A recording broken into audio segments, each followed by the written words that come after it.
नमस्कार मित्रांनो, आज आपण 6वा पाठ बघूया. शीघ्र भू हालचाली. या पाठात आपण अंतर्गत प्रक्रियांमुळे होणाऱ्या शीघ्र हालचालीविषयी माहिती घेणार आहोत. शीघ्र हालचाली. पृथ्वीच्या अंतर्गत भागात काही वेळा अचानक मोठ्या प्रमाणावर ऊर्जेचे उत्सर्जन होते.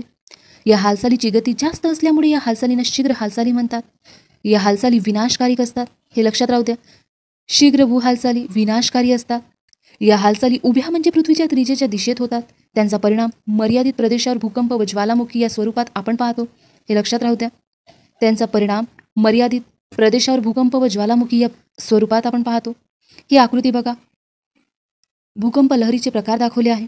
ज्या ठिकाणी भूकंप येतो खाली त्याला भूकंप नाभी म्हणतात. हे विचारलं आहे MPSCने, म्हणून लक्षात घ्या. या ठिकाणी हे प्राथमिक लहर दाखवली आहे, हे दुय्यम लहर. आणि वरती जे भूकवचावर आपल्याला भूकंप पाहायला मिळते त्याला भूकंप अपिकेंद्र म्हणतात. हे लक्षातच राहू द्या, हे विचारलं आहे म्हणून. हे भूपृष्ठावर एक लहर आहे, त्याला भूपृष्ठ लहरी म्हटलं आहे. बघा इथे समोर बघूया, भूकंप बघूया. भूपृष्ठाखाली होणाऱ्या हालचालीमुळे भूकवचावर प्रचंड ताण निर्माण होत असतो. ताण विशिष्ट मर्यादेपलीकडे गेल्यावर तेथील ऊर्जेचे उत्सर्जन होते. या ऊर्जा लहरीमुळे भूपृष्ठ हादरते. यालाच आपण भूकंप असे म्हणतो. भूपट्टांची हालचाल होणे, ते सरकणे, भूपट्टांचे एकमेकावर आदळणे किंवा एकमेकांच्या खाली जाणे, ज्वालामुखीचे उद्रेक होणे, भूपृष्ठाखालील खडकात विभंग निर्माण होणे इत्यादी कारणामुळे भूकंप घडून येतात. भूकंपाची तीव्रता रिस्टर या एककात भूकंप मापन यंत्राद्वारे मोजतात. हे एकक लक्षात राहू द्या. भूकंपाची तीव्रता मोजण्याचे एकक रिस्टर. हे जोड्या लावामध्ये सुद्धा विचारलं आहे. भूकंप होताना भूपृष्ठाखाली ज्या ठिकाणी ऊर्जा मोकळी होते त्या ठिकाणास भूकंपाची नाभी असे म्हणतात. हे लक्षात राहू द्या. भूकंपाची नाभी कशाला म्हणतात? भूकंप नाभीकडून सर्व दिशेने विविध लहरीच्या रूपात ऊर्जेचे उत्सर्जन भूपृष्ठाकडे होते. भूकंप नाभीपासून भूपृष्ठावरील सर्वात जवळच्या भागात भूकंपाचे अपिकेंद्र असते. हे अपिकेंद्र लक्षात राहू द्या. भूकंप लहरीचे प्राथमिक, दुय्यम व भूपृष्ठीय लहरी असे 3 प्रकार आहेत. प्राथमिक लहरी बघूया आपण. भूगर्भात ऊर्जेचे उत्सर्जन झाल्यावर या लहरी सर्वप्रथम भूपृष्ठावर पोहोचतात. भूकंप नाभीपासून पृथ्वीच्या त्रिज्येच्या रेषेत सर्व दिशांनी भूपृष्ठाकडे अत्यंत वेगाने येणाऱ्या या लहरींना प्राथमिक लहरी म्हणतात. या लहरीमुळे खडकातील कणांची हालचाल लहरीच्या दिशेने मागे पुढे होते. हे बघूया.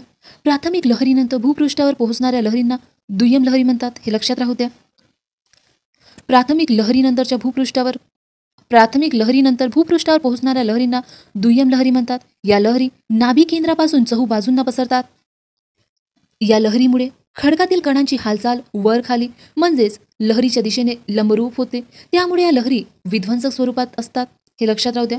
विध्वंसक स्वरूपाच्या लहरी कोणत्या? तर दुय्यम लहरी. बघूया. अत्यंत महत्त्वाचा आहे आणि यावर आयोगाने प्रश्न विचारले आहे. लक्ष देऊन बघा. प्राथमिक व दुय्यम लहरी भूपृष्ठावर पोहोचल्यानंतर त्याचा परिणाम भूपृष्ठावर होतो व भूपृष्ठावर नवीन लहरी निर्माण होतात. हे लक्षात घ्या. प्राथमिक व दुय्यम लहरी भूपृष्ठावर पोहोचल्यानंतर त्याचा परिणाम भूपृष्ठावर होतो व भूपृष्ठावर नवीन लहरी निर्माण होतात. या लहरी परिघाच्या दिशेने पसरतात. या लहरीमुळे खडकांमधील कणाची हालचाल वर खाली किंवा वाकडी तिकडी होते. हे लक्षात राहू द्या. या लहरीमुळे खडकातील कणांची हालचाल वर खाली किंवा वाकडी तिकडी होते. हे विचारलं आहे आयोगाने, म्हणून महत्त्वाचं आहे आपल्यासाठी. त्यामुळे या लहरी जास्त विध्वंसक असतात. बघा, हे लक्षात राहू द्या. जास्त विध्वंसक लहर कोणती? तर भूपृष्ठ लहरी हे जास्त विध्वंसक लहरी आहे. हे लक्षातच राहू द्या. ज्वालामुखी बघूया.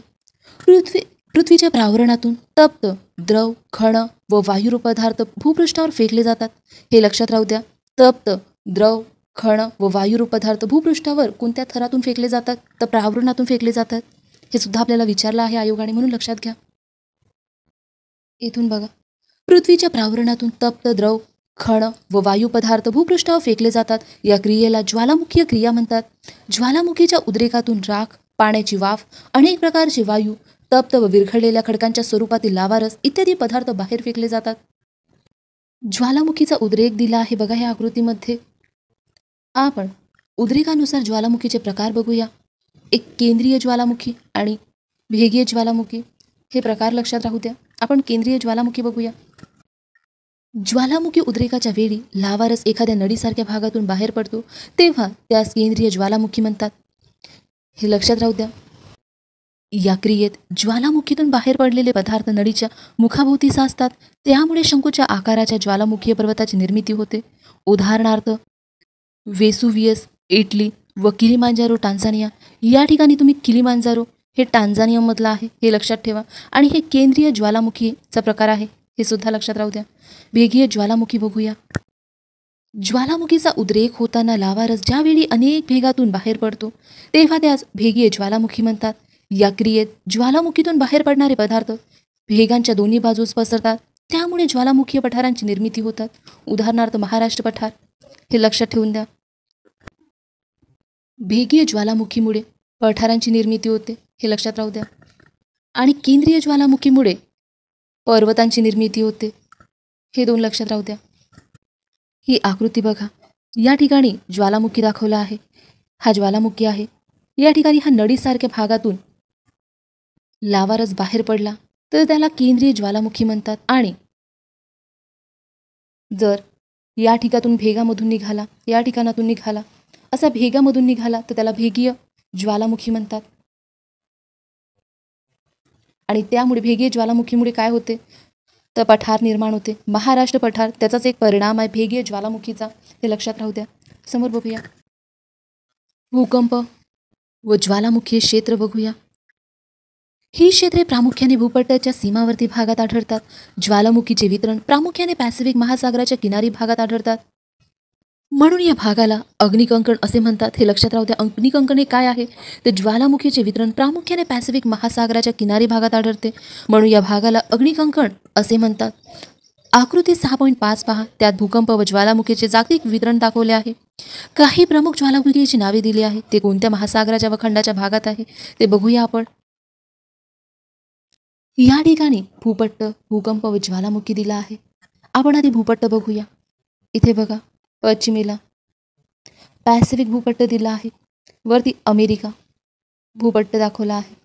इथे दक्षिण अमेरिका भूपट्ट, नाझका भूपट्ट दिला आहे बघा. इथे वरती युरेशिया भूपट्ट दिला आहे हे लक्षात राहू द्या. युरेशिया भूपट्ट, आफ्रिका भूपट्ट दिला आहे बघा. इथे अरेबिया भूपट्ट, किलिमांजारो सोमाली भूपट्ट आहे बघा इथे आफ्रिकेमध्ये. या ठिकाणी बघा भारत, ऑस्ट्रेलिया, आपला भारत सुद्धा आहे बघा इथे. भारत आणि हा ऑस्ट्रेलिया भूपट्ट हा महत्त्वाचा आहे आपल्यासाठी. अंटार्क्टिका, खाली अंटार्क्टिका भूपट्ट आहे. किलिमांजारो हे ज्वालामुखीय पर्वत आहे, आपण आत्ताच बघितलं होतं. आणि सोमाली भूपट्ट, सोमाली हा भूपट्ट आहे. या ठिकाणी युरोपमध्ये बघा वेसुवियस ज्वालामुखी आहे. केंद्रीय ज्वालामुखी इटलीमधला आणि ही किलिमांजारो ज्वालामुखी हे दोन लक्षात राहू द्या. समोर बघूया आपण भूपट्ट बघूया. भूकवच हे प्रावरणाच्या वरच्या भागावर तरंगत्या अवस्थेत असतात. पृथ्वीच्या अंतरंगात होणाऱ्या हालचालीमुळे या भूकवचावर ताण पडून त्याचे काही भाग झाले आहे. या भागांना भूपट्ट असे म्हणतात हे लक्षात घ्या. भूपट्ट म्हणजे काय तर भूकवच हे प्रावरणाच्या वरच्या भागावर तरंगत्या अवस्थेत असते. पृथ्वीच्या अंतरंगात होणाऱ्या हालचालीमुळे या भूकवचावर ताण पडून त्याचे काही भाग झाले आहे. या भागांना भूपट्ट असे म्हणतात. पृथ्वीवर 7 भूपट्ट असून इतर काही लहान भूपट्ट आहे. आकृती 6.5 चे निरीक्षण करून त्यात दाखवलेल्या भूपट्टाची यादी तयार करा. भूपट्टाच्या काही सीमांवर भूपट्टाची नवनिर्मिती होते तर काही सीमांवर त्यांचा ह्रास होत असतो. भूपट्टांच्या पृष्ठभागावर आपल्याला महासागर किंवा खंडे दिसून येतात. खंडे व महासागर हे भूपट्टांवर स्थिरावलेले आहेत. यापैकी भूखंड हे भूकवचातील सियालचा भाग असून सागरी तळ हे सायमाचे भाग आहे हे लक्षात घ्या. यापैकी भूखंड हे भूकवचातील सियालचा भाग असून सागरी तळ हे सायमाचे भाग आहे. भूखंड बघूया. समुद्र सपाटीपेक्षा जास्त उंचीवर असलेल्या जमिनीच्या विस्तीर्ण सलग भागास भूखंड म्हणतात हे लक्षात घ्या. भूखंड म्हणजे काय तर समुद्र सपाटीपेक्षा जास्त उंचीवर असलेल्या जमिनीच्या विस्तीर्ण सलग भागास भूखंड म्हणतात. पृथ्वीवर एकूण 7 खंडे मानली जातात. आकारमानानुसार ते पुढील प्रमाणे आहे. आशिया, आफ्रिका, उत्तर अमेरिका, दक्षिण अमेरिका, अंटार्क्टिका, युरोप व ऑस्ट्रेलिया. खंडाच्या अंतर्गत भागात ढाल क्षेत्र असते हे लक्षात घ्या. खंडाच्या अंतर्गत भागात ढाल क्षेत्र असते. ढाल क्षेत्र म्हणजे जमिनीवरील सर्वात जुना व आतापर्यंत कधीही समुद्राखाली न गेलेले प्रदेश होय हे लक्षात घ्या. ढाल क्षेत्र म्हणजे काय तर जमिनीवरील सर्वात जुना व आतापर्यंत कधीही समुद्राखाली न गेलेला प्रदेश होय. दख्खनचे पठार हे स्वतंत्र भारतातील ढाल क्षेत्र आहे, हे लक्षात घ्या. दख्खनचे पठार हे स्वतंत्र भारतातील ढाल क्षेत्र आहे, म्हणून हिमालय पर्वताच्या दक्षिणेकडील भागास भारतीय उपखंड असे म्हणतात. हे सुद्धा लक्षात घ्या, भारतीय उपखंड याला का म्हणतात. या ठिकाणी हा पाठ संपतो. आपण प्रश्न आणि रिकामी जागा बघूया. या ठिकाणी आपण काही रिकामी जागा बघूया. पृथ्वीवर एकूण रिकामी जागा प्रमुख भूपट्ट आहे. किती भूपट्ट आहे? 7 भूपट्ट आहे. रिस्टर हे रिकामी जागा तीव्रता मोजण्याचे एकक आहे. कशाची तीव्रता मोजते रिस्टरने? तर भूकंपाची. अतिशय महत्त्वाचं आहे, लक्षात राहू द्या.